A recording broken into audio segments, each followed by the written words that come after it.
So I said a little bit about this last night. The winners, they are chosen on 2 criteria, qualitative and quantitative.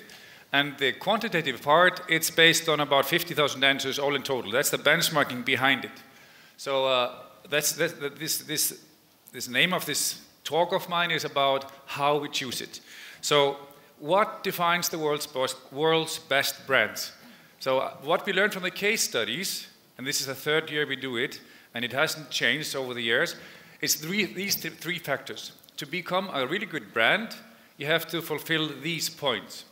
And this is not something we made up. This is what we learned from the case studies. But the first point might be the most important one. It's a philosophy. It's a philosophy of how you conduct your business. It's not something that the marketing department is assigned to and must do. It's a philosophy that changes everything. Maybe it kind of resembles what we're speaking of here this morning about sustainability. It's not something that you decide to do kind of on the sidelines. You go all in and you do it and you believe in it. The same with brands. You have to believe in it. But in the energy space, that's really not the most common thing. Because as I said last night at the dinner awards, I mean, you being here at the branding, energy branding event is quite unique because we are ahead of the curve. What we are doing is not common knowledge in the energy space. So it has to be a philosophy. It has to be understood by everyone in the organization.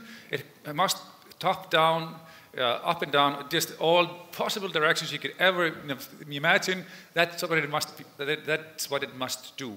And good brands are proactive. They don't wait. Energy companies sometimes wait to react to something. They are scared of being proactive. They don't want to stick their neck out. Although, if they want to survive, they have to stick their neck out. Maybe even their whole upper body. Or maybe just step out of the shadows and be a brand. So they have to be proactive. They have to obviously be graphically well presented. They can't be boring for the eye. And they have to stimulate the senses. And we have a guy talking after here, talking only about sound. They have to appeal to the emotions of people, which is really important to have a really clear focus, what they are and who they are talking to. We can't talk to everybody. So we have to talk to the segment that we want to talk to really. They have to know who they are before they do anything. If they are trying to convey a wrong image, they won't get ahead, just basically. And they have to have different products. We have to, I'm not saying that energy is a commodity. It's always the same, it fulfills the same basic need. But we as consumers, we want variety. So we have to give options. We have to make packages. So these are the results from the qualitative part of it. But why measure brands? If I was a marathon runner, who runs marathon in here? Can you, someone brave person, Patty, what is your time? How fast do you run?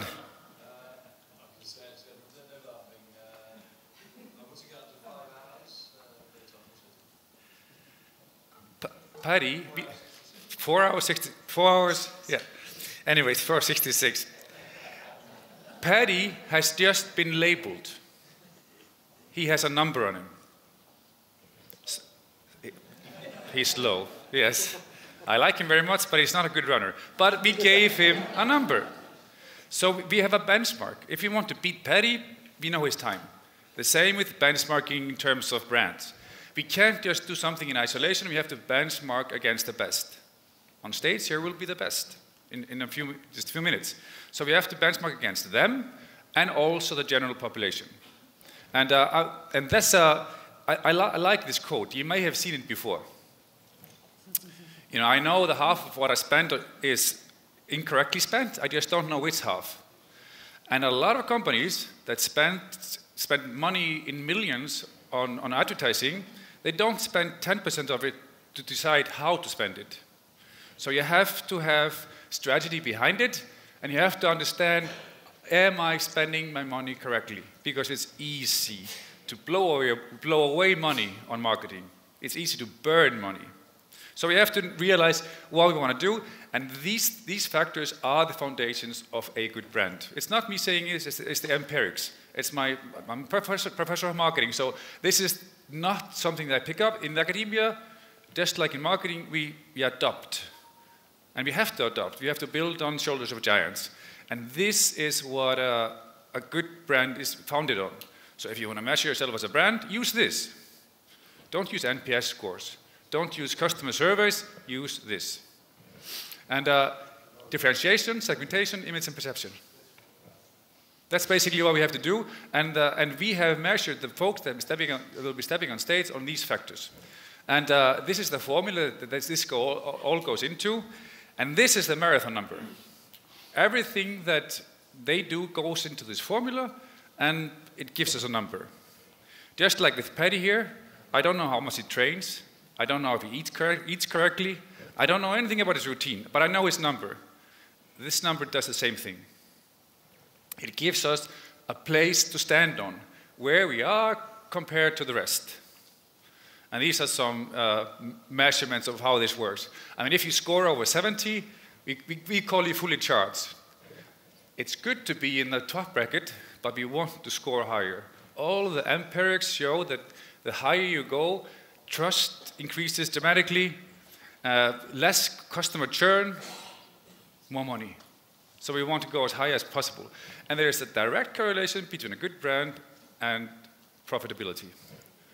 And what we've learned because as I say, this is the third time we do this, and we have like all the Japanese market doing it, and so we have several countries doing it. We've learned that what people see, what people think about energy brands is basically nothing, generic, which is bad for branding because its differentiation is lacking. But on the whole, they are rather positive. You know, the half that thinks anything. So that's good, and some negativity. But if we look into the answers, we only get emotions about the negatives. And I don't know, let's see if this is a laser. Rip-off company, greedy bastards, robbing fucking bastards, sorry for my friend. But these are the emotions that the energy companies get. But these are not the emotions that we want. So I mean, I'll leave you get the slide so you can read this to yourselves. But a lot of emotionality here. In the neutral answers, nothing. Basically, it's just a commodity. I don't care about it. I just want it. Electricity. And if you're a good brand, you don't want to be thought of as this. If you think about Apple, you don't think about personal computing. You don't. If you're Coca-Cola, you don't think about, oh, I only want to be less thirsty. You think about emotions and values. So these are the neutral answers, and these are the positive answers. This is good. It's good, but it's very general. These are points of parity, something we have to do. But everybody's trying to do the same thing, so nobody's different. So again, you get the slide, so you see a lot of good things here, good prices, reliability. This is what we want from the energy retailer. And I'm tying this together now, and if you want to build a good brand, you build it on a foundation, and on the bottom of the lowest part is the awareness. Just that if people know about us, that's what we want in the beginning, of course, but doesn't mean do they know something good about us or bad, but the bottom of the pyramid is awareness.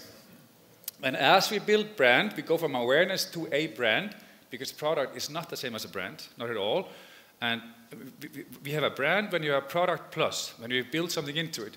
When we travel this road here, we want to go through the rational side and the emotional side. The utilities, the energy companies and companies in the energy space, because this measures all of it, they are quite good here. You know, these are actually some of the words that came from the word cloud that I just showed you. But they stink here. They just do poorly, in general. So if you want to build a brand, and you would lack this part entirely, you don't have a brand. So the point this morning about green being part of appealing to emotions, we have to appeal to emotions and rationality if we want to become good brands. And this is the journey we are on. We are talking about energy branding here up in Iceland, and we are spreading the word, so we have to do this. So just to give clarification, I'm sure many of you know Net Promoter Score, and there is a direct correlation between the EBBI scores and the Net Promoter Score.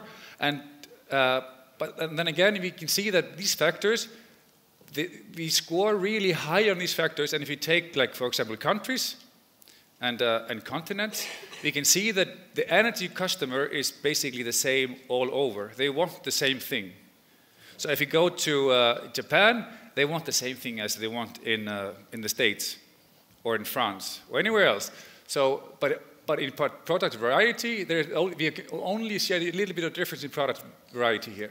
So I'm going to go fast through this. And so I'm going to give you 2 examples of what the scores of the EBBI tools are doing.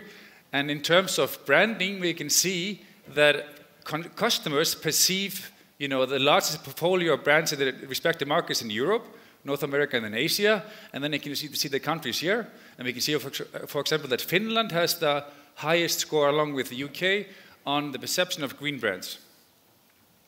And which is nice and interesting. And this also measures a lot of different factors like fun. And not surprisingly, the least fun nation is Norway. So maybe if Sweden would be there, it would be also there. But so it measures a whole lot of different factors, compile them into a score, and you know how fast you run the marathon. That's what the EBBI is. So with that being said, I want to call the winners on stage, please.